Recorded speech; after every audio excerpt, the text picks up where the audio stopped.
Hi everyone. I'm going to talk to you today about my research, optimizing over summer snow storage in Craftsbury, Vermont. So we're moving out of forests into winter and then kind of into summer as well. This top picture here is a skier at the Craftsbury Outdoor Center. That's my study location. And then this bottom picture here is a picture from Switzerland. This is over summer snow storage in action. This is a wood chipper blowing wood chips on top of a giant pile of snow. So as we all know, our warming climate has created this necessity for adaptation. Around here we've seen our winters getting shorter, warmer, storms are more sporadic. This creates a lot of problems. This especially creates a lot of problems if you are in the winter tourism industry, specifically the ski industry. So something that a lot of ski centers have been trying to do is figure out how to remain open. A strategy that some centers are starting to turn to is this thing we're calling over summer snow storage. Some people call it snow farming. And this picture in the background I think is a really great example of kind of what the beginning of a lot of ski seasons have begun to look like. This is the beginning of a 2015-2016 ski season at Mount Snow in central Vermont, and it's pretty patchy. So first of all, what is over summer snow storage? So to figure out what that is, it's important to know kind of what the regular snowmaking process looks like. Most ski centers, especially downhill places, but we're focusing on Nordic centers, use snow guns to make artificial snow to begin their seasons.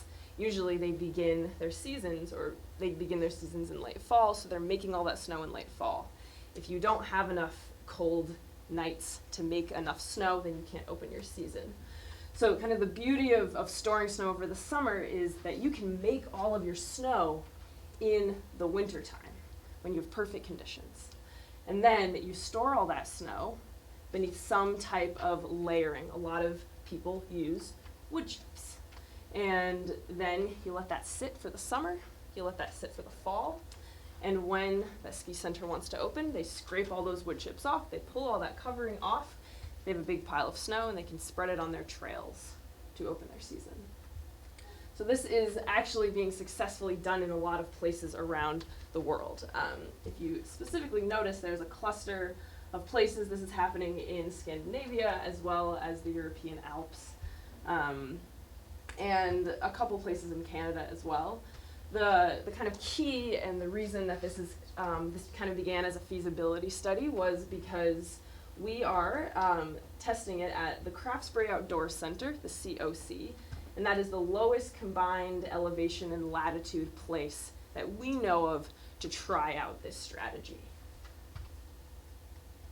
So the big question, the big intro question for me was, can we, and under what conditions, keep snow over the summer at Craftsbury? So it's in the Northeast Kingdom right up here, and during the first year we had 2 study sites. And I guess the 2 most important things to note about these study sites are that the shape of the pile was pretty different. So we started off with about 200 cubic meters of snow. That's the size of a small room, I guess. And this first pile at Site 1, which is down here closer to their main campus, is kind of banked against the side of a hill. And then the second one is more of a dome shape. And there are, I think, people for scale in both of these. Tiny little people. So the way that we measured volume change over the summer, the way that we tracked this is by using LiDAR, which is a really, really cool, very high-powered, basically it takes these 3-dimensional scans, and then I can use those scans to figure out where change is happening in these snow piles. So the process, really briefly, made these little LiDAR diagrams, but it's you mount it on this tripod, you let it go, and LiDAR works kind of via sonar, so it measures two-way travel time except with light waves instead of sound.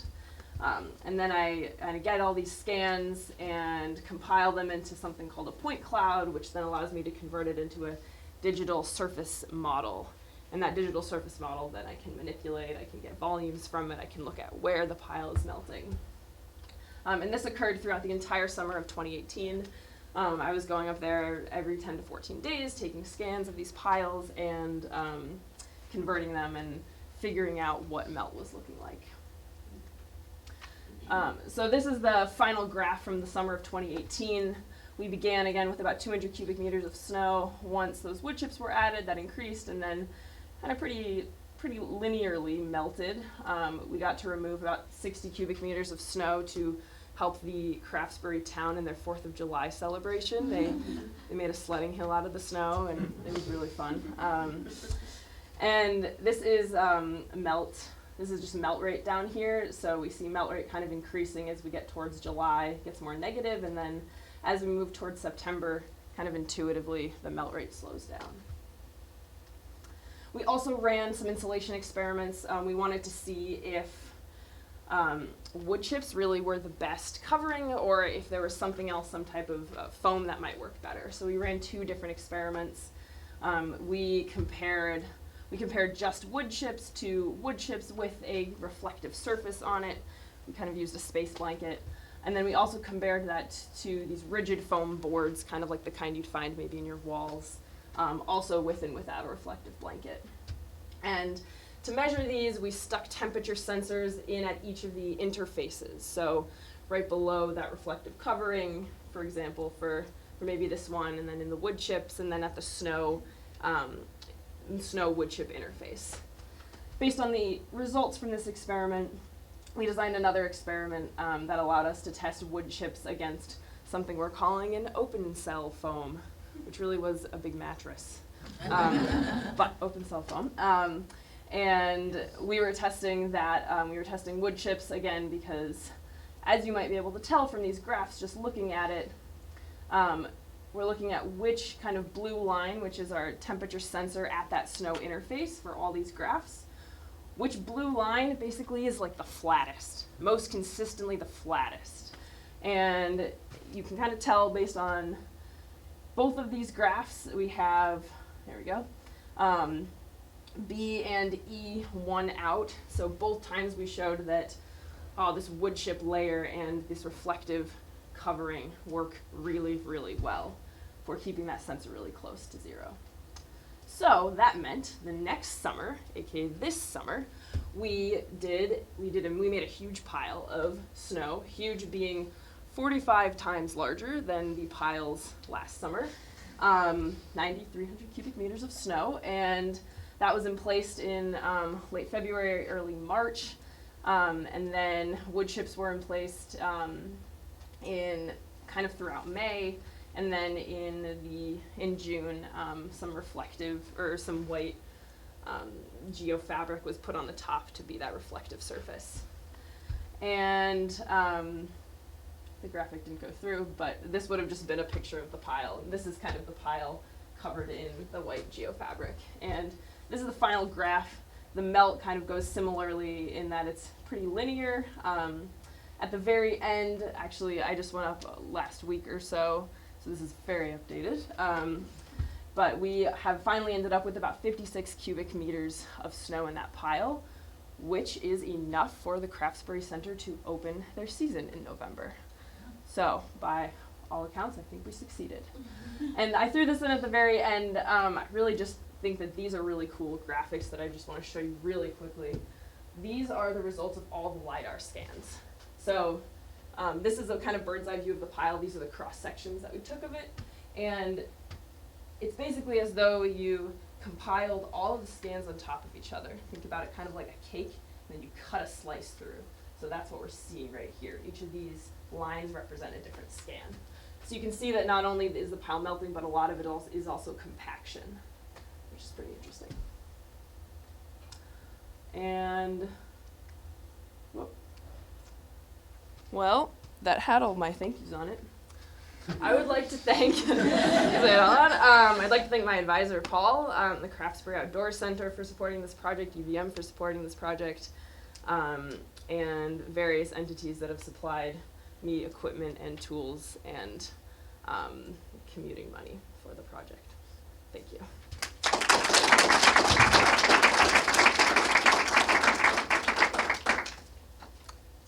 Yeah. Do you lose a lot of snow when you have to scrape in the wood chip scraping process? That's a great question. We've never done it.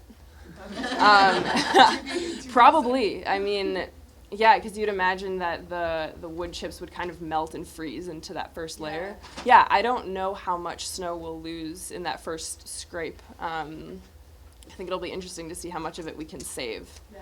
Yeah, great question. So you were doing hand up? Yeah, as you're losing that volume, Mhm. you might not be losing water if the density's just changing. Is there Yes. a grooming method that you can kind of turn it up again to get it back to like? Yes. 'Cause you might actually not lose the water at all, just lose the volume. Yeah, and actually we didn't notice any like streams running out of the pile, which was telling us that either it was melting slow enough that the water was just kind of the ground was just becoming saturated below it, but not oversaturated.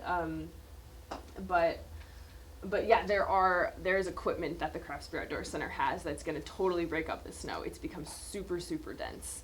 It's kind of like a hard ice chunk, and so they can break it up, and then it's better than no snow. Not the best snow. Yeah, Autumn. Is it cost effective for the company to do this instead of what they were doing before? That is a great question, and I'll have that answer for you at the end of my master's. No, the final process of this, I have all the field data now, and I'm focusing now on running a kind of cost-benefit analysis of this whole project, and also running a kind of cost-benefit, but with carbon, to see if it makes sense financially and environmentally for the Craft Spirit Outdoor Center. Yeah, great questions. Other questions? Yeah. What's the history of snowmaking in Vermont? Where was the first place to do it, and when did they start? And Great questions. I have no idea. I don't know which centers were the first to make it. I think the downhill centers definitely were first, because they need to make snow in order to have enough snow to open.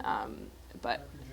Ginger Clearly has not. I'm not sure I have a real answer for you, but I do know that when I was at the Vermont Law School in 1983, and there were substantial concerns about Killington at the time, and the was where the affluent meet the effluent, because they were using the effluent, essentially, so it takes back to the Where the 70s, affluent meet the early effluent. 80s. That's So, awesome. But I don't know the exacts, and I would guess it would have been something like Killington that would have been one of the initiators. The smaller places wouldn't have been able to afford it. Yeah. Yeah. And the quality, like they can manipulate it, they can move it, with the snow machines, even after the summer, the snow is still good enough to be able to use to. We're hoping, again, this is the first summer that we've tried it, so this November will be the first time that they're excavating and breaking up and spreading it on trails. We don't know what it will be like at the Craft Spirit Outdoor Center, but we do know that at other ski centers that do this pretty regularly, the snow is of a good enough quality, and they have machines that are able to break it up enough that it is skiable. Yeah. How does your loss rate over summer compare to the other places doing this in like higher latitudes and higher altitudes? Yeah, so that's a great question. The only single other study published that quantifies this has pretty comparable losses to what we have. And it's in a more favorable place. So the only other study published is they looked at two piles in Switzerland and the Alps in Italy, and they had I think they had between a 20 and a 30% loss, and that is pretty much exactly what we had for our 2019 pile. Think longer sunlight, maybe. Yeah. I'm impressed. I thought you would have lost more just because you're in that low enough corner of that graph. Yeah, well, and that's one of the reasons why we were like, we don't even know if we can do it. Yeah. Compared to like your kind of trial snow pile, Mhm. are you finding that the loss rate overall is less with the bigger pile, like something like a surface to volume ratio or something? Yeah, like that? definitely. We actually calculated percent loss per day, and for the smaller piles, we were getting about let's see if I can remember the numbers, a 0.65% loss per day, so 0.65% of the total volume of those smaller snow piles. And in this pile, we were getting a 0.16% loss. So yeah, it was about like a fourfold difference. Yeah. All right. those were some great questions. Thank you, Hannah. Yeah, if you have more questions, like email me. I'm here. Yeah.